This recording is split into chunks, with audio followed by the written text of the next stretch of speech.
Kaugnay sa pagsasauli ng 60 billion pesos excess fund ng PhilHealth na inilipat noon sa National Treasury. Kausapin po natin si PhilHealth spokesperson Dr. Israel Pargas. Magandang tanghali at welcome po sa Balitang Hali.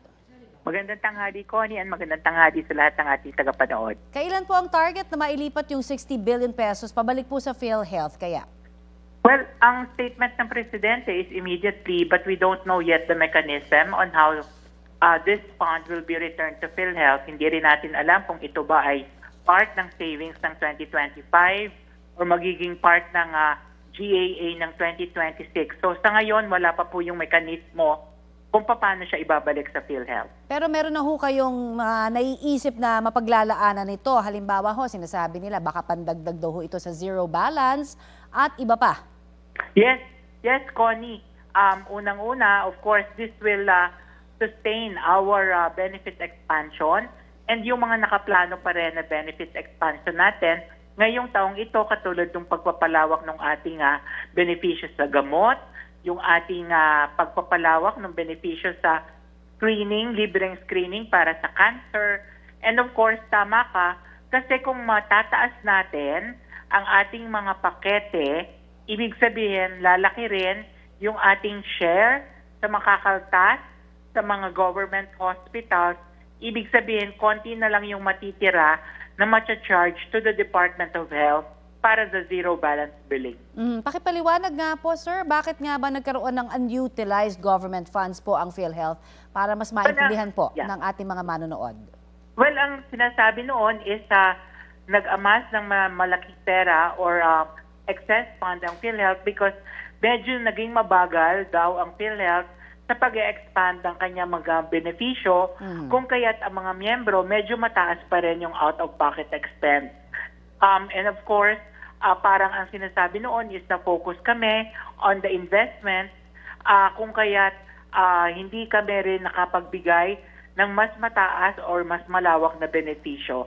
But right now naman siguro, Connie, because we have been aggressively increasing our benefits for the past 2 years, ay mukhang bumabalik naman na ang tiwala ng ating Pangulo at ng ating gobyerno na kaya ng PhilHealth na magbigay ng mas malawak na benepisyo because unang-una ay nagdesisyon nga sila na ibalik na itong 60 billion pesos sa atin. Okay, pero because of this excess fund sa PhilHealth, kayang-kaya ho, no, sabi nyo nga, na talagang maramdaman lalo ng inyo pong mga miyembro, no, yung existing na mga pondo na meron na tayo ngayon, kahit wala pa itong sinasabing pagbabalik ng 60 billion, sir?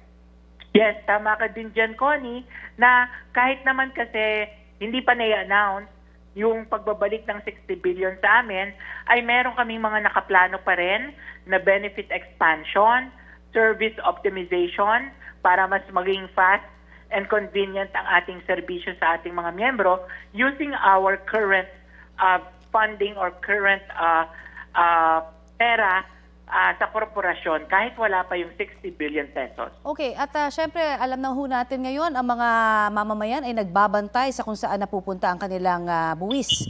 At hindi na ho bago sa PhilHealth yung mga anomalya rin na sinasabing sindikato po sa loob ninyo.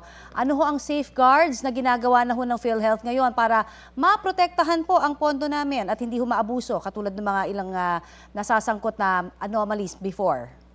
Well, yes, tama ka rin dyan Connie, and we support transparency at ang ating ngang bagong mission, kaakibat ng ating Rise to 30 mission because we are now on our 30th year is ang PhilHealth dapat ngayong taong ito ay makapagbibigay ng serbisyo na mabilis, tapat at dapat ito ay mapapagkatiwalaan.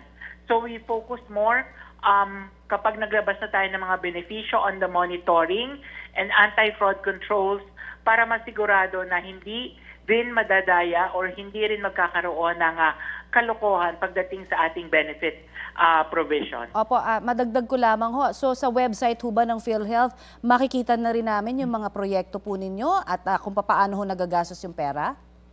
Yes, tama ka dyan, Connie. Kasama rin sa website po namin yung lahat ng pinoprocure ng PhilHealth, kung ano ang na-procure, kung ano ang nabayadan, kung ano ang ongoing projects. Yun po ay makikita doon sa atin sa website ng PhilHealth under the Transparency Seal. Alright, marami pong salamat sa inyo pong oras na ibinahagi sa Balitang Hali, sir. Thank you. Salamat, Connie, and magandang tanghali. Yan po naman si PhilHealth spokesperson Dr. Israel Pargas.